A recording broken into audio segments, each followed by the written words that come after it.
241106 question పై గౌరవ రవాణా శాఖ మంత్రి గారిని స్పందించవలసిందిగా కోరుతున్నాను. గౌరవనీయులైన సభాధ్యక్షులకు నా హృదయపూర్వక నమస్కారం. గౌరవ శాసనసభ్యులు అడిగిన మొదటి ప్రశ్న, ద్విచక్ర వాహనాలపై ప్రయాణించే కాలేజీ విద్యార్థుల కేసులు ఎంత నమోదు అయ్యాయి? దీనికి నా సమాధానం, ద్విచక్ర వాహనాల ప్రమాదాలకు సంబంధించిన కేసులు విభాగ రికార్డులో ఉన్నాయి.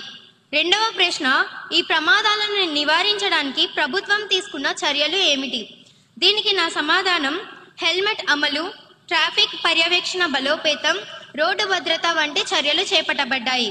మూడవ ప్రశ్న, కాలేజీ విద్యార్థులకు ప్రత్యేకంగా ఏవైనా రోడ్డు భద్రత అవగాహన కార్యక్రమాలు నిర్వహిస్తున్నారా?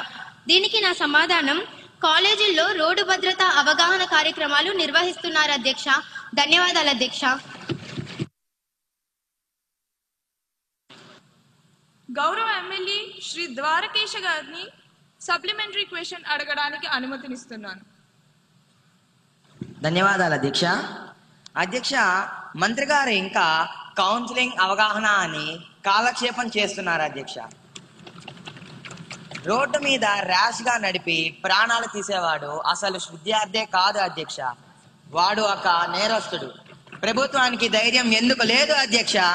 వాళ్ళని ఇంకా పసిపిల్లలను వెనకేసుకొస్తూనే ఉంటారా? వాళ్ళ మీద టెర్రరిస్ట్ చట్టాలు పెట్టడానికి మీ చేతులు ఎందుకు వణుకుతున్నాయి? ఓట్ల కోసమేనా? ఇదంతా ఓట్ల కోసమేనా అధ్యక్ష? ధన్యవాదాలు అధ్యక్ష. టెర్రరిస్ట్ అనేది చాలా పెద్ద పదం. మన పిల్లల్ని ఉద్దేశించి సభలో అంతటి తీవ్రమైన పదజాలం వాడటం సమంజసం కాదు. మంత్రి గారు సమాధానం చెప్తారు. అధ్యక్ష, ప్రతిపక్ష సభ్యులు ఆవేదనను గౌరవిస్తాను, కానీ వారు వాడిన భాషను నేను తీవ్రంగా ఖండిస్తున్నాను. వాళ్ళు దారి తప్పిన మన పిల్లల అధ్యక్ష, దేశం మీద దాడి చేయడానికి వచ్చిన టెర్రరిస్టులు కాదు. వయసులో ఉన్న ఆవేశం, స్పీడ్ అనే పిచ్చి వాళ్ళని తప్పుదారి పట్టిస్తుంది. అంత మాత్రాన వాళ్ళ భవిష్యత్తుని నాశనం చేసి వాళ్ళ నుదుటి మీద టెర్రరిస్ట్ అనే ముద్ర వేయాలా అధ్యక్ష? ఒక స్టూడెంట్ తప్పు చేస్తే వాడిని జైల్లో వేస్తే వాడు నేరస్తుడవుతాడు.